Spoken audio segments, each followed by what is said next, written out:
Eu sou Isaíra Thalita da Silva Lima.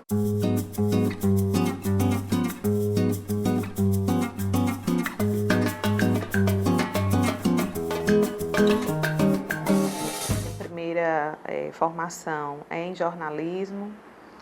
Eu comecei a cursar Ciências Sociais. À época não havia o curso de jornalismo em Mossoró.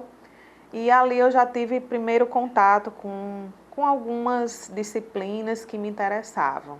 Hoje eu sou empreendedora, mas eu continuo trabalhando como professora, como jornalista. Eu ingressei no mestrado em Ciências Sociais e Humanas da UERN em 2012. Eu já era uma profissional da área da comunicação, atuava no jornalismo Mossoró, e eu já saí da graduação com indicações para fazer mestrado. Mas engravidei e aí parei os meus planos um pouquinho. Tive meu segundo filho e quando surgiu o mestrado, eu entendi que seria uma grande oportunidade para mim.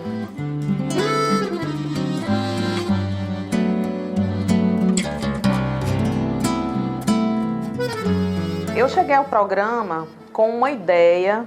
Comecei estudando o Twitter e no Twitter eu me deparei com um grupo de indígenas ciberativistas que estavam entrando à época na rede, né, para fazer algumas reivindicações, denúncias. A partir do trabalho da internet, das redes sociais, eu percebi que eles estavam criando um site que se chamava e se chama, né, Índios Online.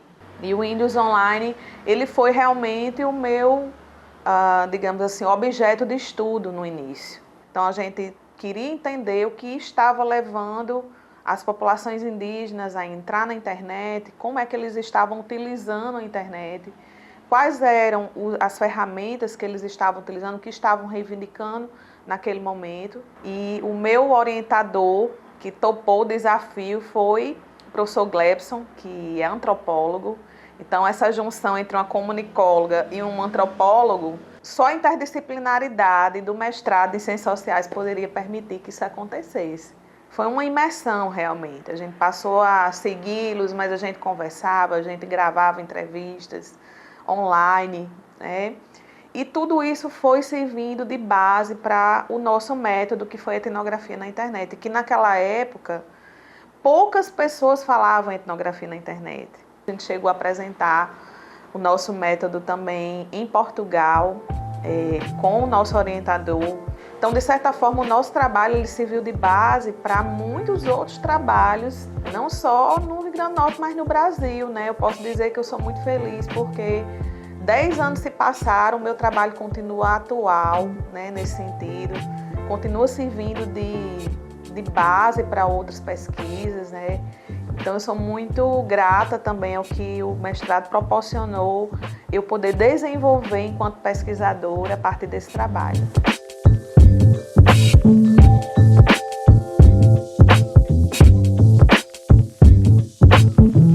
Teve uma aula que eu nunca vou esquecer, que eu digo assim, essa aula me trouxe de volta, né, para a minha espiritualidade, porque eu entendi que Deus está presente nesse invisível. A gente estava vendo sobre alguma coisa sobre a partícula de Deus, que, né, a metafísica já falava naquela época, né, de coisas que acontecem que não estão no campo visual, né, que nossos olhos não alcançam, né, mas que são energias, enfim.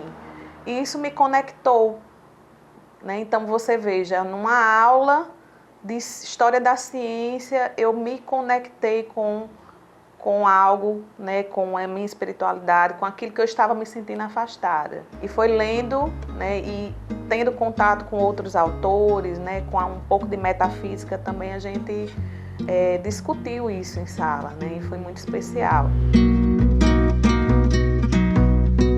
O programa foi, eu digo que foi um divisor, né, tem até que dar uma respirada, assim, porque é muito emocionante olhar para essa história, essa trajetória e ver o quanto que o programa ele realmente mudou minha vida pessoal e profissional. Se eu tenho uma bagagem hoje para ter uma visão para além da minha área, eu devo isso ao mestrado. E eu acho que o mestrado interdisciplinar, ele nos prepara para lidar com esse complexo que é humano. Porque se a nossa área, né, se as nossas áreas disciplinares já não são suficientes, né, o interdisciplinar, na minha opinião, é o que melhor se aproxima dessa compreensão de um humano complexo.